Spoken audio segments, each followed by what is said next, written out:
नमस्कार दोस्तों, एक नई लर्निंग के साथ हाजिर हूँ और आज की स्टॉक स्पेसिफिक लर्निंग में जहाँ पे किराने दुकान बंद हो रहे हैं, जहाँ पे आसपास की आपके पड़ोस की दुकान बंद हो रही है, वहाँ पे ई कॉमर्स का दबदबा चलता है। लेकिन आज भी कुछ ऐसी कंपनियां भी मार्केट में मौजूद है जो अपनी स्टोर के माध्यम से इतनी कारोबार करती है जो आप देख करके अचंभित हो जाएंगे। इसमें एक नाम की शामिल करूं किया जाए, V2 का नाम शामिल करता हूं, वैल्यू एंड वेराइटीज, इसका फुल फॉर्म कहते हैं। V2 इनका टैग है। इनके पास कंपनी की बात इंफॉर्मेशन की बात कहती है कि कंपनी के पास 150 से ज्यादा स्टोर हैं। एक 17 लाख से ज्यादा स्क्वायर फीट का एरिया कवर करती है जिसमें स्टोर की बात किया जाए तो, और 150 स्टोर के पीछे 112 सिटी में इनकी कारोबार चलता है। साथ में चाहे हैप्पी कस्टमर की बात किया तो 10 करोड़ से ज्यादा कस्टमर इनके पास हैं, जहाँ पे रॉयल कस्टमर 70% की बात कहती है और एम्प्लॉय करीब 6500 से ज्यादा एम्प्लॉय भी कंपनी के पास अपनी है, जो अपनी बात कहती है। अब चलिए हम इसको मार्केट की तरफ समझने की कोशिश करेंगे, जहां पे खास करके क्या मिलती है, फैशन की चीजें मिलती है, जहां पे कहती है कि इनके पास स्टोर्स V2 स्मार्ट और इनके पास जो बाकी सब चीजें हैं उनमें अच्छी खासी क्या है, प्रोडक्टिविटी रेंज की बात कहती है। जहां पे फैशन से लेकर के शायद ग्रोसरी तक की बेचती, कामकाज बेचती है ना, शायद ऐसा ही कुछ आंकड़ा है। जहाँ पे ये कहती है कि इनका जर्नी जो स्टार्ट हुआ था, वो जर्नी की बात इन्होंने कहा कि 112 सिटी में इसका आज तक पहुंच है 2024 में। 2001 में जर्नी स्टार्ट करती है कंपनी और 2024 तक इसकी जर्नी में करीब 150 से ज्यादा और 112 सिटी को कवर कर लिया है। जहां तक कंपनी का देखा जाए, यदि स्टोर्स और बाकी सब चीजों को लेकर के मार्केट की एक्सपेक्टेशन क्या कहती है, मार्केट में डिमांड कैसा रहा है, उसकी एक झलक आपको चार्ट से पता चले।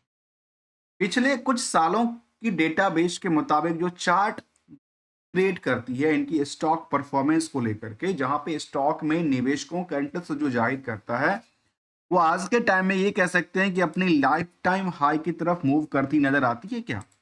एक साल की चार्ट तो ऐसा दर्ज करती है जहां पे लगातार अप ट्रेंड में दर्ज करती है।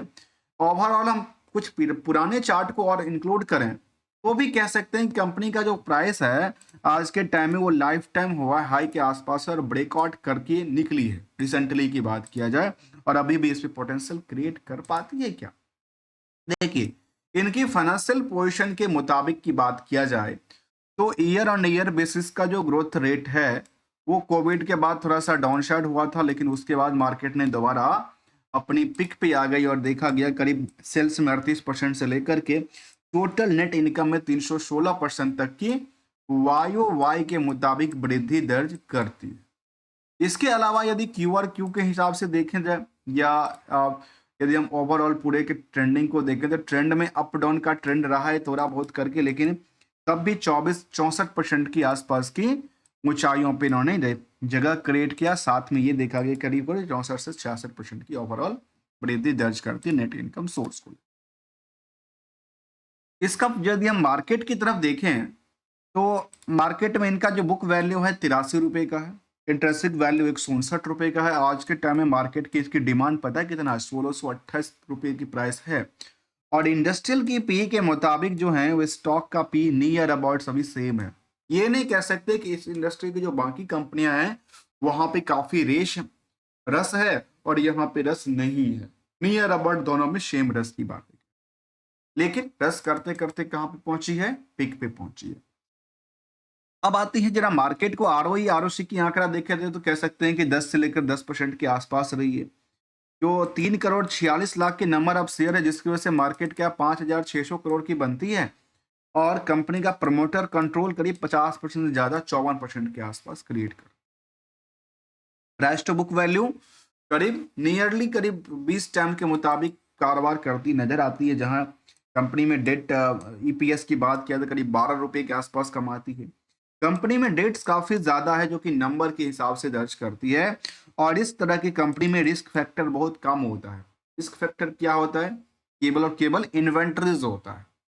आखिर मार्केट में प्राइस डाउन हो गया क्या होगा, तो फिर उसको ऑफर में बेचना पड़ेगा या परसेंटेज कम। इस तरह के बिजनेस में एक चीज और देखा जाता है कि मार्केट तो कैप्चर होती है लेकिन जो टोटल इनकम सोर्स है उसमें परसेंटेज थोड़ा सा कम दर्ज करती है। फिलहाल देखा गया कि 3% की ओवरऑल कंपनी कमाई वो सेविंग कर पाती है, जहां करंट रेशियो की नंबर भी 1.2।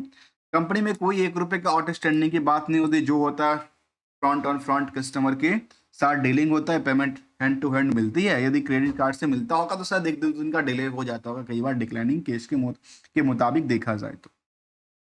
इसके मुताबिक कहते हैं कंपनी जो प्राइमरी ऑपरेटर है जो टायर्स सेकंड और थर्ड सिटी है वहां पे रन करती है with the chain of the V2 retail के नाम से, store offering the APS and the general जो कि merchandise catering in the entire family को लेकर के जो चीजें चाहिए वो सब चीजें यहाँ पे बिकती है इनके स्टोर में। अब आते हैं जरा मार्केट को, लास्ट 12 महीने के डेटाबेस को जरा मान के चलें तो देखा जाए तो कहाँ कंपनी 2013-14 2020-21 तक में 500-600 करोड़ के आसपास हुआ करता था, आजकल 1500 करोड़ के आसपास इनकी टर्नओवर पहुंची है। कुछ पीरियड में हमने ये भी देखा कि साल दर साल कंपनी लगातार नुकसान भी झेल रही थी। नुकसान के पीछे वजह क्या था कंपनी का, क्योंकि डिप्रिसिएशन वजह थी, बाकी कोई वजह नहीं देखने को मिला। डिप्रिसिएशन और इंटरेस्ट की बर्डन इनकी जो ज्यादा दिखती थी। आज भी इंटरेस्ट की burden other source of income से काफी ज्यादा है, तो ये शायद इनको कम करना चाहिए, लेकिन वो शायद अपने स्टोर खोलने के पीछे शायद कम कर नहीं पाते, ऐसी ही बात है। यदि हम इनकी और पहलू की तरफ देखें तो ये देख पाएंगे कि जो इनका पोर्शन था खास करके रिस्क फैक्टर को लेकर के, तो उसमें रिस्क फैक्टर बिल्कुल 0 दिन के लिए कहती है और ये अपने वेंडरों को पेमेंट देती है करीब 2 महीने के बाद। अर्थात जो इनके स्टोर में अपनी प्रोडक्टिविटीज बेचती है या उनके जिससे मैन्युफैक्चरिंग करवाते हैं, जिससे लेते हैं, उनको पैसा ये 2 महीने के बाद देते हैं। यदि बैलेंस शीट की डेटाबेस के मुताबिक देखा जाए तो कंपनी कर्ज लगातार बढ़ा रही है। जो मैंने जैसे कहा कि कर्ज बढ़ाने के पीछे इनका एक ही बात मकसद हो सकता है, स्टोर को लगातार खोलना, नई नई स्टोर खोलना, नई नई सिटी तक उनकी क्रॉस। और जब ये मार्केट शायद कैप्चर हो जाएगी, जिस तरह आजकल ऑनलाइन भी ये काम काज करते ही होंगे, ऐसा तो है नहीं कि ऑनलाइन काम काज नहीं करते होंगे। शॉप ऑनलाइन की बात भी कहती है, आप या तो इनके स्टोर जाके शॉपिंग कर सकते हैं या फिर इनके ऑनलाइन प्लेटफॉर्म के थ्रू आप प्रोडक्टिविटीज को शॉप कर सकते हैं। ऐसा आजकल सारे स्टोर्स वाले यही चलाते हैं, क्योंकि ये दोनों कॉम्बिनेशन हो जाता है, कॉम्बिनेशन ऑफ रिटेल चेन्स और कह सकते हैं combination of e commercing platform also. अब आते हैं जरा और समझने की कोशिश करते हैं इसको। तो कंपनी में ये देखेंगे कंपनी जो पैसे को यूज क्या किया। हमने कहा ना कंपनी के पास जो यूटिलाइजेशन हो रही है वो इस पैसे का यूटिलाइजेशन उन्होंने एसेट्स डेवलपमेंट में कर ली, शायद वो लैंड में, बिल्डिंग में, या फिर उनकी प्लांट मशीनरी, या फिर ये कह सकते हैं कि इनको जो फर्नीचर फिक्चर्स के स्टोर में जरूरत होती है उनमें जरूरत पड़ती है, उनके लिए कामकाज कर रही है, स्टोर बनाने में कामकाज करती है। जहां तक कुछ पैसे इनके मार्केट में फंसे हुए हैं, जिसमें कि शायद उनके इन्वेंट्रीज काफी ज्यादा मात्रा में होगा, जो कि 400-500 करोड़ की इन्वेंट्रीज आज के टाइम में दर्ज करते हैं। उनके बड़े रिस्क फैक्टर पता है क्या है, केवल रिस्क फैक्टर इसकी बात कहती है, केवल रिस्क फैक्टर इसकी बातें कहती है 467 करोड़ की इन्वेंट्रीज को लेकर। लेकिन कोई चिंता की बात नहीं, तो कोई इन्वेंट्री अप डाउन में चलती रहती नजर आती है। यदि इनकी फियर्स के मुताबिक कंपेयर करके देखें तो ये कह सकते हैं जिसमें आदित्य बिरला फैशंस हैं, शॉपर्स स्टॉप्स हैं, या V2s जो इनका कंपनी है तीसरे नंबर पे आती है, गणेशा इको वेस्ट की बात आती है। इन सभी कंपनियों में V2 का जो रेशियोज हैं वो शॉपर स्टॉप से थोड़ा सा कम है, पर बहुत ज्यादा की बातें कहती है। एवरेज के मुताबिक भी देखा है तो वहां पे नियर अबाउट सेम की आंकड़ा दर्ज करती है। जहां तक कंपनी में CGR के बेसिस पे सवाल है, तो कंपनी का CGR को देखेंगे तो अचंभित हो जाएंगे। जो कंपनी का सेल्स लगातार परफॉर्मेंस बेटर है, कंपाउंड प्रॉफिटेबिलिटी काफी 11,000% से ज्यादा की वृद्धि दर्ज करती है, जबकि स्टॉक प्राइस CGR को लगातार चलना ही था। क्योंकि यदि ये दोनों चीज सपोर्ट कर रहे हैं किसी कंपनी को, क्या चीज देखना चाहिए, सेल्स सपोर्ट कर रही है कि नहीं करी, प्रॉफिट का परसेंटेज सपोर्ट कर रही है कि नहीं करी, और जो पैसे वो लोन के तौर पे लेती है या मार्केट से ले रही है उस पैसे का क्या यूटिलाइजेशन कर रही है कि नहीं कर रही है। तो ये सब चीजें शामिल आती है, सामने करती है, शायद इनकी प्रॉफिटेबिलिटी लगातार बढ़ पाएगी, भले ही रिटर्न इक्विटी उनको सपोर्ट दे या ना दे।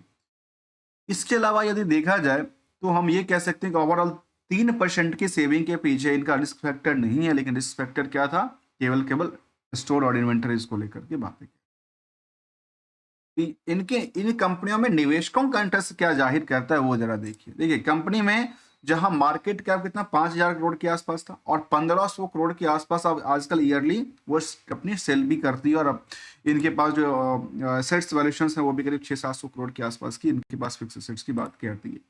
निवेशकों के इंटरेस्ट में कोई भी एफआई नहीं है, डीआई की तादाद 4% से ज्यादा, अर्थात सोचिए यहाँ पे कोई डीआई नहीं था और इस सितंबर में डीआई ने भर भर के खरीद लिया। डीआई ने भर भर के खरीदा, उसके बाद कुछ बेचा भी था क्या? डीआई में कौन सी ऐसी चीजें आई थी? डीआई में आई थी, यदि देखा जाए तो यहाँ पे मोतीलाल ओसवाल फंड ने सितंबर में अपनी पोजीशन को बनाया था और सितंबर में नहीं, उन्होंने अगस्त में भी इस कंपनी में अपनी 1000 के रेट में लिया था। फिर उनको लगा कि और हमें लेना चाहिए तो शायद उन्होंने 7 लाख से 1100 के रेट में लिया। तो ये लगातार मोतीलाल ओसवाल इसको ले रहे हैं। इंडिया 2020 फंड जो था लिमिटेड, वो अपनी फंड को यहाँ से बेच रहे हैं। शायद वो सस्ते रेट में लिए होंगे, आजकल मोतीलाल ओसवाल उसने ले रखा है। तो डीआई के तौर पे देखा तो मोतीलाल ओसवाल के पास इसमें अब आजकल 3.5% से ज़्यादा की होल्डिंग है। और आम निवेशकों की बात किया, आम निवेशकों में कुछ नाम शामिल है, जिसमें काफ़ी सारे नाम शामिल है, जिसमें जिनके पास 2%, 3%, 1% की होल्डिंग, ऑलमोस्ट करीब 20 से 25 हज़ार निवेशकों का इंटरेस्ट इसमें जाहिर होता है। और कंपनी ऑलमोस्ट यदि फाइनेंशियल पोजीशन को देखा जाए तो रिटर्न अच्छी खासी क्रिएट कर रही है आज के टाइम में। रिस्क केवल एक ही बात की लेकर कहती है, जो इनका लो रिटर्न इक्विटी को लेकर के और इंटरेस्ट लेकर के भी हमने कहा था कंपनी के पास थोड़ा सा कर्ज का बर्डन थोड़ा सा ज़्यादा बनती नजर आई है। इसको लेकर के तो उनका मकसद यही था, जो वो क्या कर रही है, अपनी जो स्टोर है शायद उसको डेवलप करने में लगे हुए ऐसा दिखता है। अब इसमें एक और एसेट, एक सेट का अपडेट आया था, वो क्या था जरा समझने की प्रयास करते हैं। कंपनी ने कहा था कि हमारी जो इक्विजिशन है 45 equity share of the V two retails limited में टेक ओवर किया था टारगेट कंपनी द टीसी, और किस कंपनी ने कहा था, कहते हैं श्रेया अग्रवाल, जो कि आजकल इनका कहते हैं जो एक्वायर्ड था श्रेया अग्रवाल, और ये सब इनका नाम शामिल करता है, इनके पास पोजीशन की बातें कहती है और 54% के आसपास की टोटल होल्डिंग की बातें कहती है और 54.30% की होल्डिंग इसमें देखने को मिला है। इसके अलावा कुछ और अपडेट के देखा है तो change and update corporate office के उन्होंने अपडेट दिया था और ऐसा कोई फिलहाल अपडेट तो नजर नहीं आती दिखती है। जहाँ तक इनके सब कुछ फाइनेंशियल फंडामेंटल ठीक ठाक कहती है। आज एज ऑन टाइम फ्रेम की बात करें किया जाए तो कुछ सालों में जो कि स्पेशलिटीज रिटेल शॉप की कंपनी कामकाज करती है, उसमें इनके पास जो रेवेन्यू सोर्स रहा है वो ओवरऑल ये देखा गया कि कंपनी पिछले 10 सालों में 3800% से ज़्यादा की इनके स्टॉक में डिमांड आई है। भले ही आज ई कॉमर्स इतनी बड़ी प्लेटफॉर्म क्रिएट कर रहे हैं अलग अलग कंपनी, लेकिन यहाँ भी इनका सेल्स में आंकड़ा क्या है, घटती नजर नहीं आती है। ऑन एवरेज देखा गया कि मार्केट अच्छी खासी पोटेंशियल के साथ मार्केट में कामकाज करती दिखती है और आज के टाइम में ये अपने लाइफ टाइम हाई की तरफ शायद दिखती है। जहां देखिए पहला ब्रेकआउट किया था इस सिचुएशन में, उसके बाद ब्रेकआउट करती नजर आई थी इस सिचुएशन में last year on year basis में, और जैसे ही ब्रेकआउट किया मार्केट एक नई रेजिस्टेंस पे खड़ी हो गई। देखिए काफी दिनों तक कंसोलिडेट हुई, एक ही रेंज में ट्रेड करती रही, एक ही रेंज में सपोर्ट लेती रही, एक ही रेंज में ट्रेड होती रही। दोस्तों हमारे साइड से कोई भी ट्रेडिंग और एडवाइजरी की बात बिल्कुल शामिल नहीं है, only as learning point of view से हम लेके आते समझने की कोशिश करते हैं। एक सिंगल से गोल्डन रूल को कहते हैं कि कोई भी कंपनियां हो, कोई भी स्टॉक हो, उसको लेकर क्या देखते हैं, उसको लेकर के देखा ये जाता है जो क्या जो कंपनी है वो अपनी जहाँ पे लिए हैं उसके वजह से बेनिफिट दे रहा है कि नहीं दे पा रहा है। नहीं पा रहा है तो अपने कैपिटल को बचाने चाहिए, और यदि दे पा रहा है तो उनको स्टे भी किया जा सकता है। मिलेंगे कुछ नई स्टडी के साथ, तब तक के लिए थैंक्स फॉर द ज्वाइनिंग दोस्तों।